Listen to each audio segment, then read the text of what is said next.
When they come here, I want people to feel they are welcome, that there is a place for them at my table. It's about you as a person. It's about you as a person. It's from right in here. Yeah. So that's beautiful. kind of what, Yeah. And because honestly, it's got healing powers, and it's done that for me. Hi, my name's Mark, and welcome to the channel. Today we're here at Needlepoint Junction in beautiful Hilton Head Island, South Carolina. We're here with Michele and Ashley, where they're going to tell us all about the history of this shop and everything that goes on with this crafting community here on the coast. Let's get into it.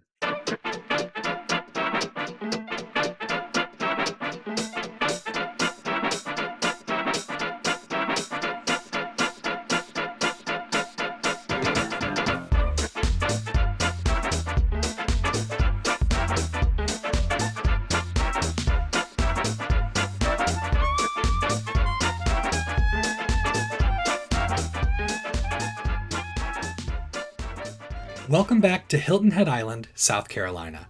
My family has been taking summer trips to Hilton Head for as long as I can remember, and I cherish these trips for a few reasons. First, it's one of the most beautiful places that I've ever visited in my life. Second, I love the time that I get to spend with my parents and my siblings. Third, there are certain traditions that I've started to honor that make this trip even more meaningful to me. And one of those traditions is taking a visit to Needlepoint Junction. Needlepoint Junction is located on Hilton Head Island, and it's a beautiful store, colorful, vibrant, pretty vast, and they serve their community in countless crafting ways. So today, Michele and Ashley at Needlepoint Junction have very generously invited us in to talk about the history of this store and the way it serves the local community. Hilton Head is made up, of course, of locals and a lot of visitors. So we'll talk about everything from the activities going on a regular basis here to the things that visitors pick up during their travels to Hilton Head.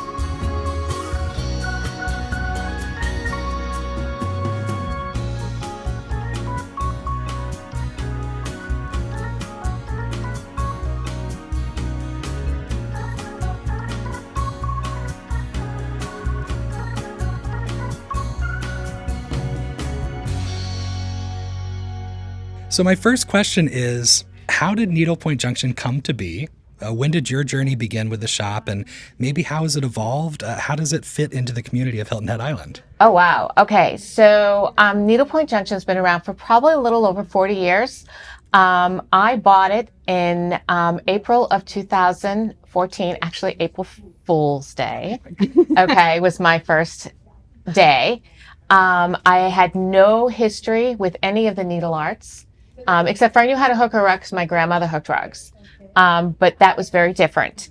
So when I walked in, we were 600 square feet over on the other side. And I knew I needed a bigger space. That was my first verbal communication with my father, who talked me into this.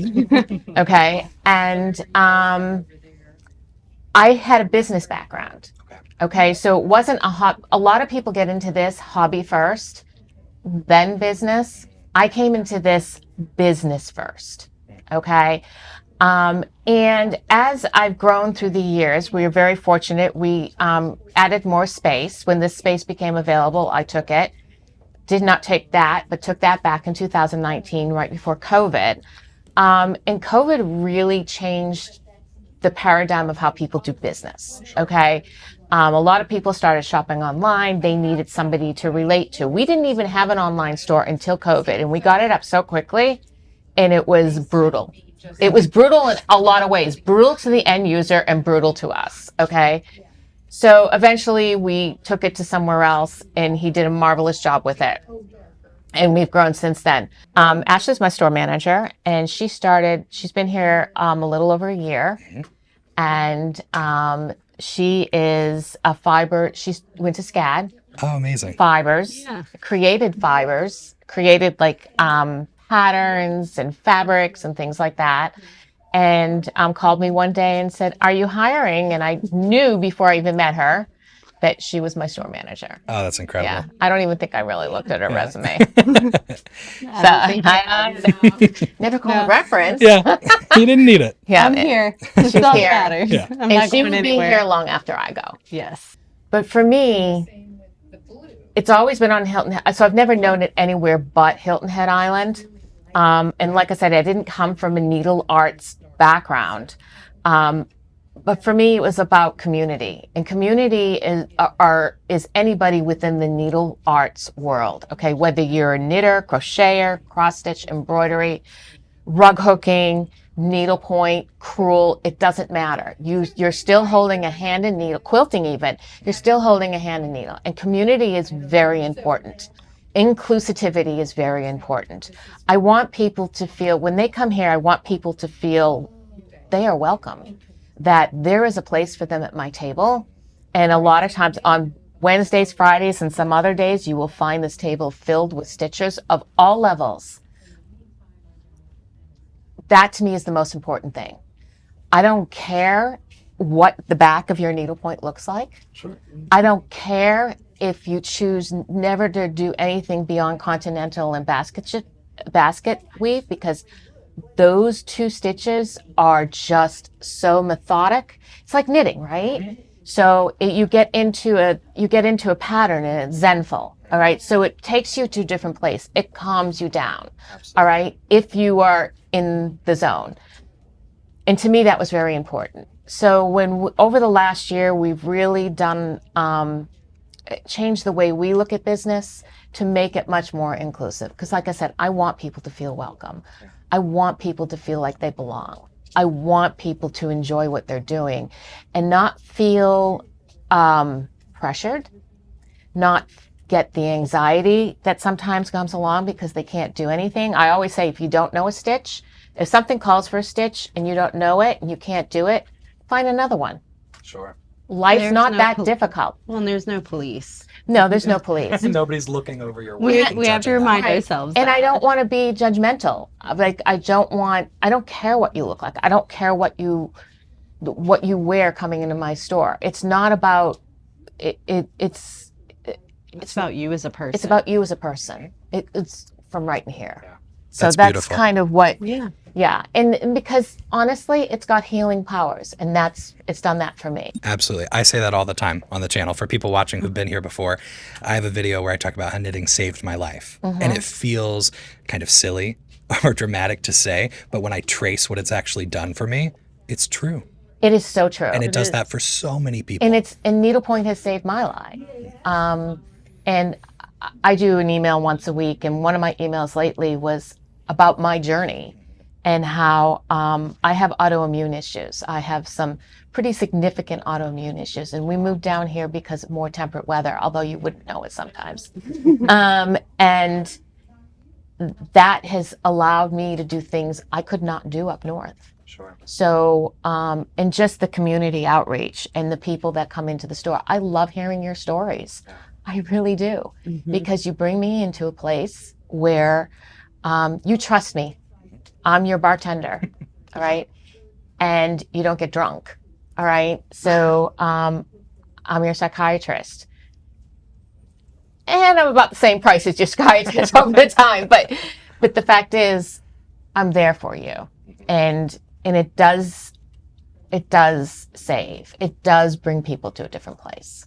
Absolutely. That's incredible. We say some of that back in Cleveland or in Shaker Heights at Around the Table Yarns, that we feel like we're playing psychiatrist for the day, because you get people in and the role that their craft plays to them really varies. I mean, some people are just having fun, unwinding. Other people are really holding on to that to get them through So what's big the name of things. the shop? Around the Table Yarns. Around the Table Yarns. like Okay, so if you're following me, Around the Table Yarns. That's right. And vice versa. I'm going to turn the table. Oh, yeah. Oh, this is fun. Tell me how you started knitting. Sure. So I started knitting about 8 years ago. I was in between degree programs. I'd finished my undergraduate degree, and I'm a musician. So I Okay. was singing, I was playing piano, doing as much professional work as I could, but I still wanted to go back to school. I knew I needed more training before I was really out in the real world. So part of that was a choral scholarship to go to the United Kingdom and sing at a cathedral 8 services a week Oh, wow. for a year. And so I had a religious migrant visa to do that. Okay. Which I didn't feel that I was a religious migrant. I was just going to sing. But anyway, that's how I got my foot in the door. And so for 1 year, I spent time singing all sorts of repertoire in a cathedral 1,000 years old with a brand new community of people in a brand new part of the world. Wow. So that's the setup. And it also gave me a lot of free time. So when I wasn't in rehearsal or in that daily service, I had downtime. So I was going on hikes, I was learning to cook, just, doing everyday things, which was fun as a young person to learn some of those skills. And in that downtime, I thought, I want to try knitting. And I saw a movie with a scarf that looked like it was hand knit. You could tell it wasn't just something off of a machine. And I thought, I want that. And instead of finding someone to make it, I want to make it. So I went to the local shop in that small town and got my yarn, got my needles, and I went to YouTube because I just wanted to play around with it on my own and really figure it out. And then after that, I was invited to a knitting group at the Green Dragon Hotel, where probably 10 to 15 retired ladies would sit and knit. And I felt very nervous to go because I was a different demographic and I didn't know if they would want me there, but they taught me a lot. Oh my God, they probably fell in love with you. And I mean, it was just, I shook up the group, I'm sure. So that's it. That was the start. I had this downtime and I wanted to try something new. And for me, it just stuck. And it became, like you've said, meditative and therapeutic and healing. And in all of the other change that followed, whether it was moving to a new city or the growing pains of growing up and rejection and trying to succeed on your own 2 feet, that craft grounded me. That's So fantastic. now I think it's something I'll never stop doing. And it might meander into other avenues, And that's okay. and that's okay. But I That's actually understand fantastic. what it does for me. Right. Yeah. Right. And I think that's a beautiful story because you found something that connected you. All right. And then you found people to Exactly. create that connection. I had with. the community immediately. And like you said here, it's the people. The people that come into this shop, the people that join around your table. I think that's what makes it gratifying. That brings it to a new level, right? Yeah. Because it's all because you are outpouring and you are giving a part of your heart and your soul. And that's what brings the beauty of it, because anybody can craft, okay? But not everybody can craft. Like, not everybody has the they don't think they have the artistic nature. They really do have the artistic nature. But people see everything different. Color is different to everybody. The design is different to everybody. I could never make this. This would be an anxiety waiting for me to happen, and you would not want me to be making this. I would just come to you, Mark, and just say, Mark, can you just do this for me, please? Yeah, we'll trade off. You can work on my project and I'll work on yours. Yeah. Absolutely. But that's the beauty of the needle arts. And in the 2020, 2021, we all needed something. We all needed something big time. Absolutely. We were in lockdown. We hadn't seen family. I had a grandchild or two born between that time that it was just bizarre. Yeah, the world was on its head. Yeah. And so it kind of brought us back to a place where I don't want to use the word basic, but it is more basic. Right. Okay, so we learned what we really needed in life versus all this other noise that goes on in life, because do what makes you happy, not necessarily what everybody else wants you to do. I am happy as a clam to sit at home on a Saturday night and stitch. So after a long week, right? Oh, yes. Yeah. So I've just asked Michele and Ashley a little bit about what they specialize in. And if you happened to come to Needlepoint Junction, if you're passing through Hilton Head or you make a special trip, what are the best things here? What should you go home with? So they're grabbing a couple favorite items, favorite kits to share with all of us. So one of the questions that comes out from this look for a beginner, what should I do as a beginner? All right. And my rule of thumb is if you're starting needlepoint, let's go needlepoint because that's what I know. If you're starting off and you needlepoint and people want to come in and want to get something little, right? And little's not always best. So I usually say if they're beginning, what you should do is you should find something that has some space on it. Has some space on it that's going to let you practice the continuity of the stitch. So one of the things we did is we took this, created a kit, put a little stitch guide together. This is a perfect kit for somebody who is just beginning. All right, we'll send them out with the stretcher bars that they need. These keep your canvases nice and taut. If they want a project bag, great. We'll make sure they have needles, they have scissors, they have everything they need to get this project done. And even better, it's not something that's going to take forever. There is no instant gratification when it comes to needlepoint, but there is gratification when you get it completed. So if you are doing, so this is one of my favorite projects to do. And then Ashley. So I pulled some of the copper corgi. So this is hand dyed down in Savannah, and these are exclusive to our shop. We love our copper corgi down here. So I pulled some. So these are kind of the sock weight yarns that she has. And then she came out with some glitzy sock weight, which is kind of fun. And then she just has this sport weight, which I pulled these two because they're pretty. And then she did send us a few silks, which I think this silk is just stunning. So just kind of a little range, and a lot of these she has really fun names for. So to keep it local, this is Myrtle Beach Sunburn Tourist. This is this is Wilmington after Wilmington, North Carolina. So kind of local coastal names that she's come up with too. And they're all hand dyed. Yes. Fantastic. But these are a couple of the things that we do. We always suggest the needle minder, especially if you're using, we have some that are personalized just for us. And we just want you to walk out here feeling comfortable. We want you to walk out here feeling joy and excited to do your project and give you everything you need in order to do it. Whether you're a savant or whether you're just a beginner, it doesn't matter. It doesn't matter. We've got projects for everybody. We always have multiple of trunk shows every single month with some great artists. And we teach classes. We teach a beginner class is usually a one-on-one, but then we'll have a lot of project classes too. I know that this is a project that's coming up this project's coming up in October, taught by an outside teacher. Very cool. Isn't that cool? I love the background stitch. I think I'm going to steal it for something else.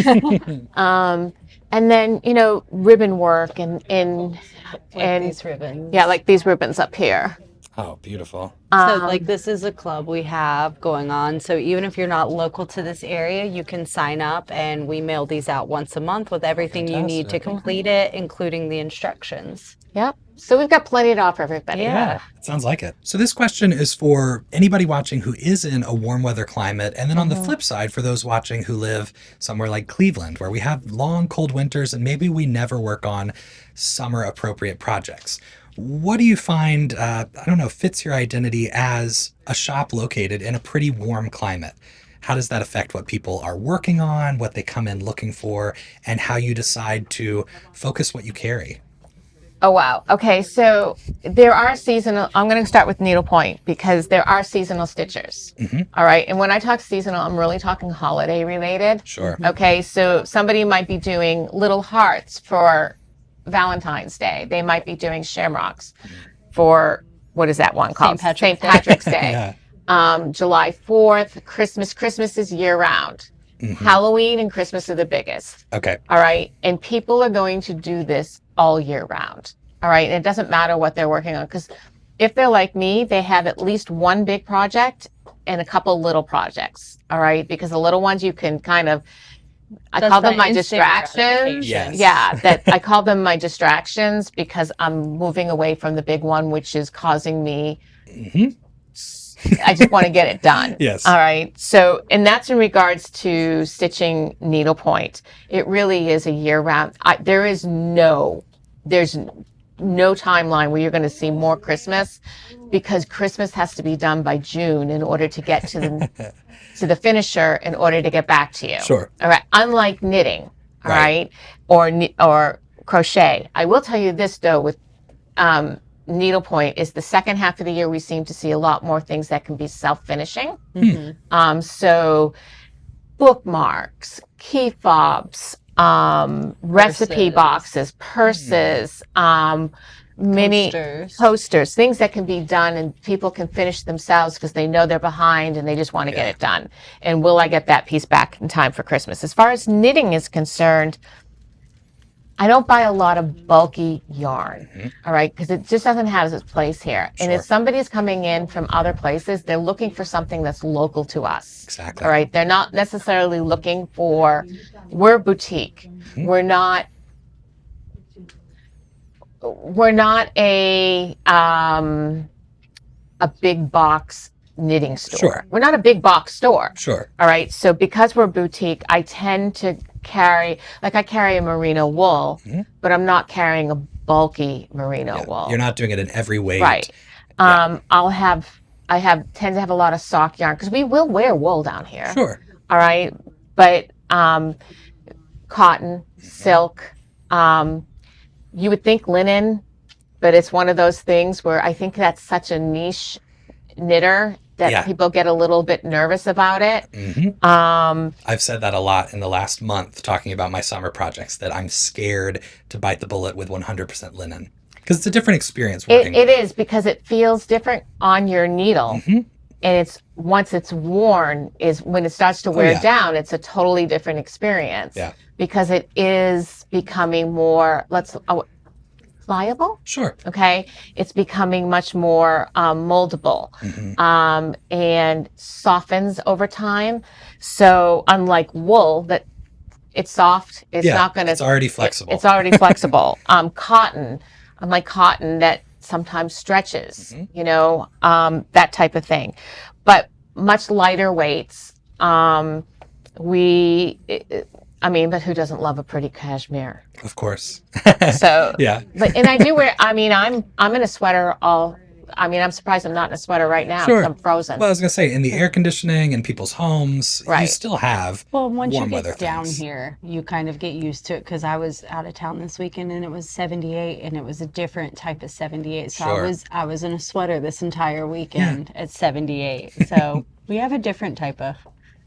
Yeah. So it really is for the stitching part of it, as far as needlepoint and cross stitch is concerned, it's a year-round sport.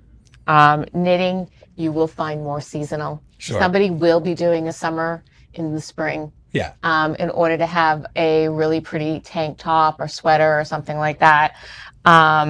As opposed to, in come October, you'll start seeing people do a lot of hats and scarves, mittens. Christmas is coming. Oh boy, I better get on to it. Right, I better gotta get get on those gifts socks. Got to get those gifts ready. But those are a little easier to handle, and especially for an avid knitter who has a lot of experience, and then just can throw 5 sets of needles on. Some yarn and go, and they can probably have something done that would take me 2 years to do. They can probably have it done in a couple nights. So but that's really what it comes down to, is that it really is, we're a transitional space because we are a very tourist driven space. Which is great. I love seeing people come in, and if you do follow me, I love hearing, I follow you on Instagram. And I'm like, and your name is on Instagram? Right. Because I'll say hello to people, but I don't see their Exactly. faces. You don't always see the identity behind a screen name. So I love that. And or people that come in that are just checking it out for the first time, everybody's got a story. Thank you so much, Michele and Ashley, for talking with us today. And I hope Mark. everyone watching has enjoyed seeing everything Needlepoint Junction has to offer. To follow Needlepoint Junction, you can find them on Instagram, you can find them on Pinterest, Facebook, also through your website. Website as well. So make sure to check out all of that. I'll have it linked below. Or come to Hilton Head Island. Or make your trip to Hilton Head Island. You can get sunburnt just like me and then find a great project to work on. Absolutely. So thank you so much for having us today. It's a pleasure hearing the story. Thank you.